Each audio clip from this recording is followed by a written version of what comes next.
Paz do Senhor, irmão. Louvamos a Deus, bendizemos o nome do nosso Senhor Jesus Cristo por mais uma aula, pelo privilégio de estarmos reunidos em torno do seu nome para estudarmos a sua palavra. Nós vamos orar colocando as nossas vidas na presença do nosso Deus. Senhor, nós exaltamos o teu nome, bendizemos a ti.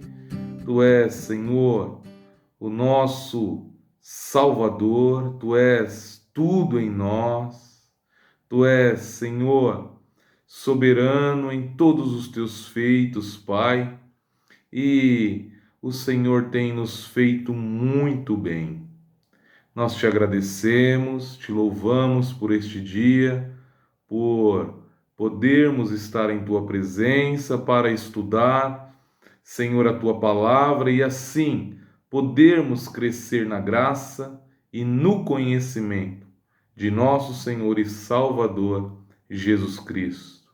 Nos ajuda que nós possamos ter momentos produtivos, minutos, ó Deus, que são tão raros e que nós possamos, Senhor, fazer deles, ó Deus, ter neles um bom proveito e que possamos, Pai, adquirir esse conhecimento de forma frutífera, frutificando, Senhor, em toda boa obra. Assim eu oro, Senhor, coloco a minha vida e a vida dos meus irmãos em tua presença e peço que o Senhor nos ajude em todos os momentos, Pai. Oramos e te agradecemos em nome de Jesus. Amém, Senhor. Glória a Deus, irmãos, nós estamos caminhando para o fim do Novo Testamento, dentro desse plano de leitura, e hoje nós vamos falar um pouquinho a respeito da carta de Judas, a epístola de Judas. Ela é a carta que antecede o último livro do Novo Testamento e da Bíblia cristã, que é Apocalipse, irmãos. Então hoje falaremos sobre a epístola de Judas. O texto base que nós destacamos está no versículo 4. Os irmãos sabem, a carta é constituída de apenas um capítulo. E nós vamos tratar de forma bem sucinta aquilo que de mais importante existe no escrito de Judas. Então, o texto base, Judas 1,4, diz assim: porque se introduziram alguns que já antes estavam escritos para este mesmo juízo, homens ímpios que convertem em dissolução a graça de Deus e negam a Deus, único dominador e Senhor nosso Jesus Cristo. Porque se introduziram alguns que já antes estavam escritos para este mesmo juízo, homens ímpios que convertem em dissolução a graça de Deus e negam a Deus, único dominador e Senhor nosso, Jesus Cristo. Aqui nós temos algumas informações elementares sobre o livro de Judas, ou a carta de Judas. Ela foi escrita, irmãos, de acordo com o que os estudiosos creem, entre o ano 70 e 75 depois de Cristo. O local é incerto. Alguns dizem que ela pode ter sido escrita em algum local na Palestina, o que provavelmente é verdade, mas dentro da carta nós não temos nenhum indício em relação ao local em que ela foi escrita. E o objetivo dessa carta foi alertar sobre as consequências da confusão espiritual e da depravação moral que podiam arrastar pessoas ingênuas aos ensinamentos e ao comportamento que os falsos mestres estavam propagando. Nós não sabemos se isso foi escrito para um grupo de igrejas, se foi escrito para apenas uma igreja ou se foi escrito para a igreja de uma forma geral. Conteúdo e estrutura da carta, irmãos. Então nós quebramos a carta de Judas em 5 pequenos blocos, né? O prólogo, que abrange o versículo 1 e 2, o propósito da carta, que abrange versículo 3 e 4, a descrição do caráter e juízo de Deus que pesa sobre os falsos mestres, que vai do versículo 5 ao 16, as advertências e exortações, do 17 ao 23, e o epílogo nos versículos 24 e 25.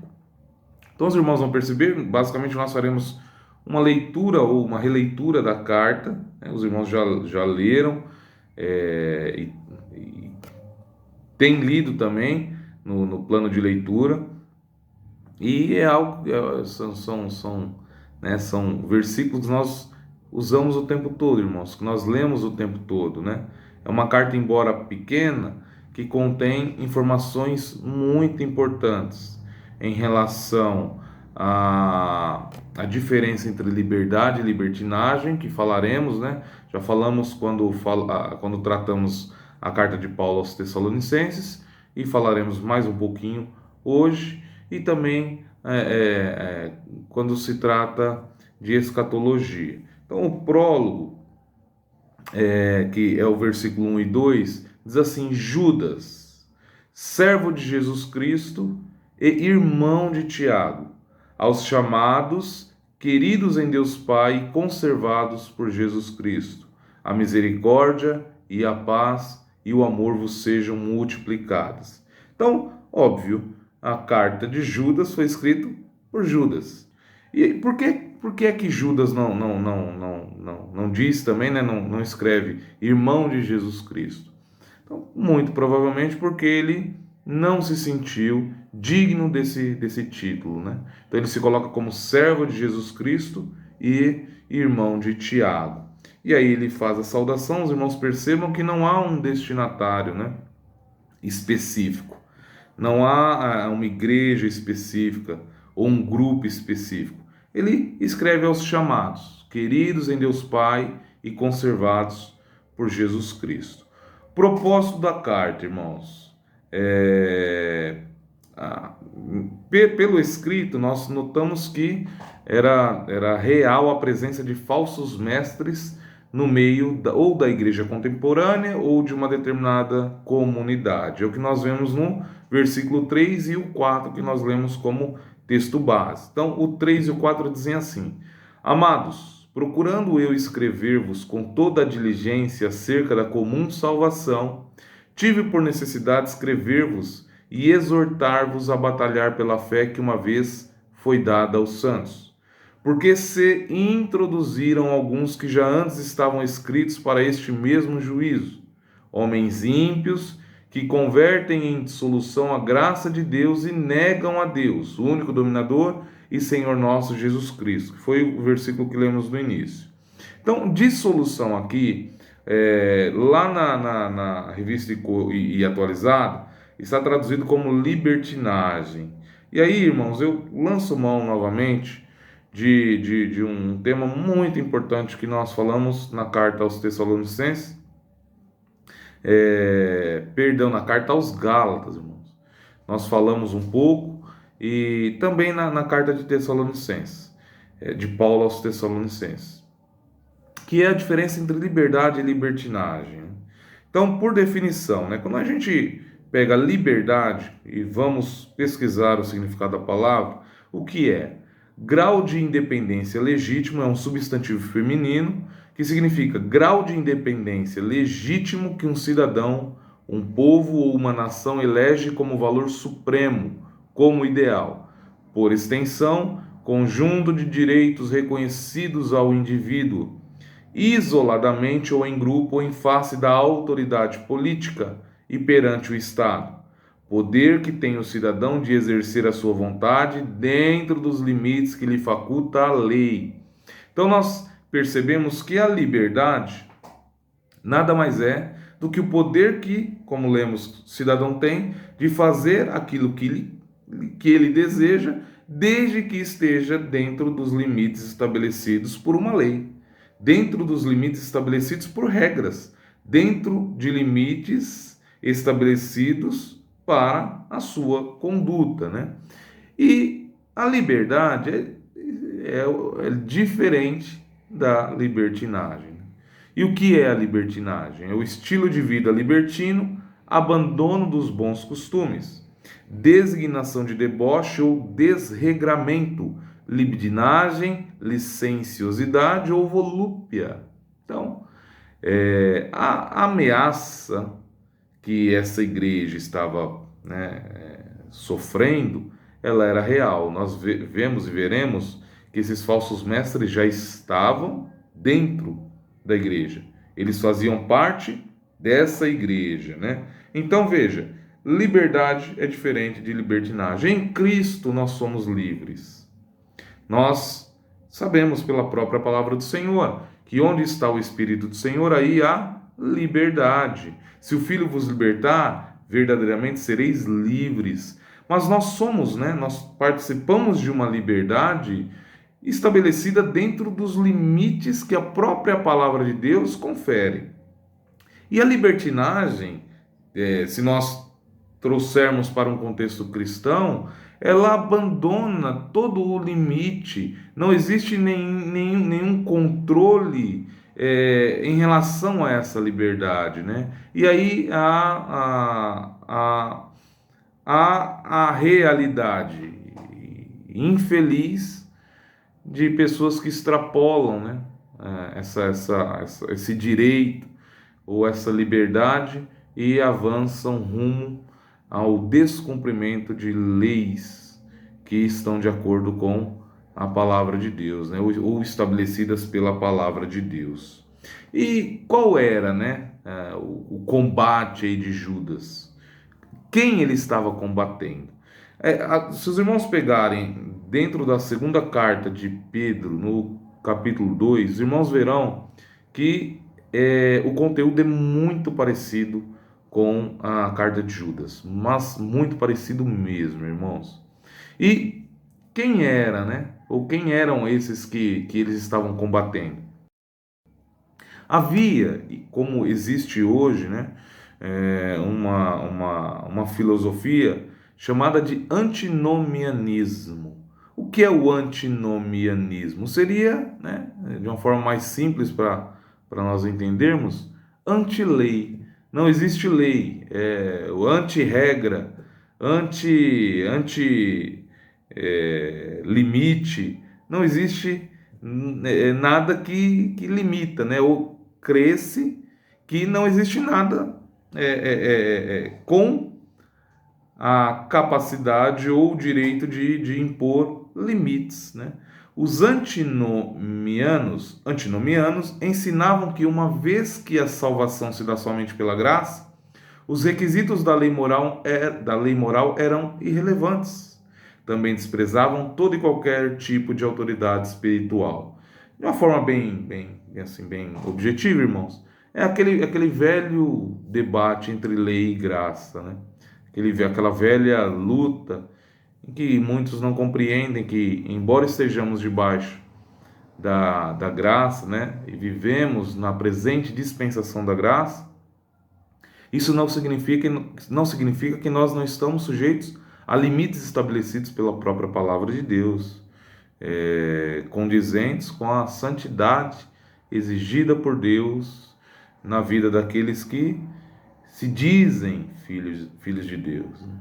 E aí nós temos, assim como naquele momento em que Judas escreveu, nós temos uma licenciosidade muito grande nas igrejas atualmente, em que não existe nenhum tipo de apego à ordem, apego à obediência à palavra, apego aos limites estabelecidos pela palavra de Deus, seja no Novo, seja no Antigo Testamento. Então, o combate aqui de Judas é, principalmente, ao escrever essa carta, contra os antinomianistas, esses que creem que não existe mais nenhum limite, nós somos salvos pela graça, e então nós não temos que observar mais nenhum mandamento, não temos que observar mais nenhuma regra estabelecida dentro da palavra de Deus, e que só o amor vale e a graça é suficiente para nos manter na presença de Deus. E nós sabemos que não é, irmãos. Nós somos salvos pela graça, mas para que nós estejamos na presença de Deus, é necessário que nós tenhamos uma vida que agrade a Deus. Descrição do caráter e do juízo de Deus que pesa sobre os falsos mestres. Seria aí o bloco do meio, né? Então agora nós vamos ler, e os irmãos vão perceber o seguinte, que Judas, ele cita alguns exemplos do Antigo Testamento, justamente para mostrar que existe a necessidade de controle e existe a necessidade de se sujeitar à autoridade estabelecida por Deus, de acordo com a sua vontade. Das características daqueles que são adeptos, né, do antinomianismo é que não existe a necessidade de submeter a nenhuma autoridade espiritual, por exemplo, né? E nós veremos aqui pelo escrito, ele citando alguns personagens que se revoltaram, né, que se colocaram contra a autoridade espiritual e foram repreendidos por Deus. Então, por exemplo, no versículo 5, do 5 ao 9, diz assim: Mas quero lembrar-vos, como a quem já uma vez soube isto, que havendo o Senhor salvo um povo, tirando-o da terra do Egito, destruiu depois os que não creram. E aos anjos que não guardaram o seu principado, mas deixaram a sua própria habitação, reservou na escuridão e em prisões eternas até o juízo daquele grande dia. Assim como Sodoma e Gomorra, e as cidades circunvizinhas, que havendo-se corrompido como aqueles e indo após outra carne, foram postas por exemplo, sofrendo a pena do fogo eterno. E contudo também estes, semelhantemente adormecidos, contaminam a sua carne. Aí diz assim, irmãos, e rejeitam a dominação, e vituperam as autoridades. Daí ele dá um exemplo positivo, que é do arcanjo Miguel, né? Mas o arcanjo Miguel, quando contendia com o diabo e disputava a respeito do corpo de Moisés, não ousou pronunciar juízo de maldição contra ele, mas disse: o Senhor te repreenda. Então aqui ele dá o exemplo positivo, né? Digamos assim, de Miguel, que combatendo com o diabo, não se colocou numa posição superior, mas disse, né, o Senhor te repreenda. No versículo 10, diz assim: Estes, porém, dizem mal do que não sabem, naquilo que naturalmente conhecem. Como animais irracionais se corrompem. Ai deles, porque entraram pelo caminho de Caim e foram levados pelo engano do prêmio de Balaão. E aí cita, né, mais um exemplo bastante conhecido: e pereceram na contradição de Corá. Estes são manchas em vossas festas de fraternidade. Vejam, eles estavam participando das festas da igreja, eles estavam no seio da igreja, né, esses falsos mestres, banqueteando-se convosco e apacentando-se a si mesmos, ou seja, não tem nenhum tipo de respeito pelos líderes estabelecidos por Deus. Eles apacentam-se a si mesmos, sem temor. São nuvens sem água, levadas pelos ventos de uma para outra parte. São como árvores murchas, infrutíferas, 2 vezes mortas, desarraigadas, ondas impetuosas do mar, que escumam as suas mesmas abominações, estrelas errantes, para as quais está eternamente reservada a negrura das trevas. E aí no 14, 15 e 16, ele encerra nesse bloco: E destes profetizou também Enoque, o 7º depois de Adão, dizendo: Eis que é vindo o Senhor com milhares de seus santos, para fazer juízo contra todos, e condenar dentre eles todos os ímpios, por todas as suas obras de impiedade que impiamente cometeram, e por todas as duras palavras que ímpios pecadores disseram contra ele. Estes são murmuradores, queixosos da sua sorte, andando segundo as suas concupiscências, e cuja boca diz coisas muito arrogantes, admirando as pessoas por causa do interesse. Daí, como as cartas de Paulo, né, Pedro, João, ele entra num contexto agora mais prático. A partir do 17, ele diz assim: Mas vós, amados, lembrai-vos das palavras que vos foram preditas pelos apóstolos do nosso Senhor Jesus Cristo, os quais vos diziam que no último tempo haveria escarnecedores que andariam segundo as suas próprias concupiscências. Estes são os que causam divisões.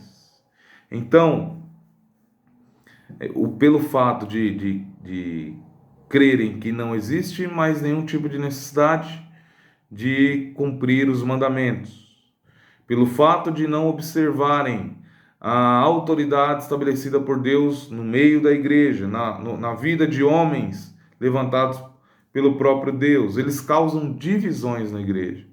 São sensuais, não têm o Espírito. Mas vós, amados, edificando-vos a vós mesmos sobre a vossa santíssima fé, orando no Espírito Santo, conservai a vós mesmos no amor de Deus, esperando a misericórdia de nosso Senhor Jesus Cristo para a vida eterna.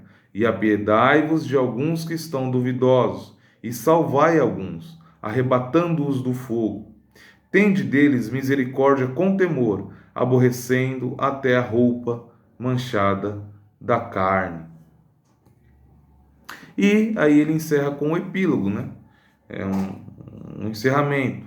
Ele diz: ora, aquele que é poderoso para vos guardar de tropeçar e apresentar-vos irrepreensíveis com alegria perante a sua glória, ao único Deus, Salvador nosso, por Jesus Cristo, nosso Senhor, seja glória e majestade, domínio e poder, antes de todos os séculos, agora e para todos sempre. Amém. Ele encerra dessa forma. Então é uma carta curta e o principal objetivo realmente é combater aqueles que estavam disseminando no seio da igreja a filosofia antinomianista que diz não ser necessário obedecer nenhum mandamento, nenhuma regra e nem se submeter às autoridades estabelecidas por Deus. Que não seja assim na nossa vida, irmãos. Nós tenhamos em Deus poder para obedecer àqueles que foram colocados por Deus para nos apacentar na nossa vida, na nossa igreja, a vida do pastor Douglas, né? Assim como foi do nosso apóstolo, pastor Osni, que nós não sejamos como esses homens, que nós possamos nos submeter, crendo que o Senhor é poderoso para levantar homens dignos e dar a eles poder para conduzir o rebanho, ouvindo, né? Tendo seus ouvidos atentos ao céu, para que nós sejamos abençoados e possamos ter a nossa vida, viver a nossa vida de uma forma quieta, mansa e tranquila, irmãos. E que possamos também crer que estamos sim debaixo da dispensação da graça, mas a cerca da palavra, a palavra é uma cerca, ela nos protege, a lei nos protege e nos ajuda a vivermos uma vida próxima de Deus. Que o Senhor vos abençoe e nós vamos orar.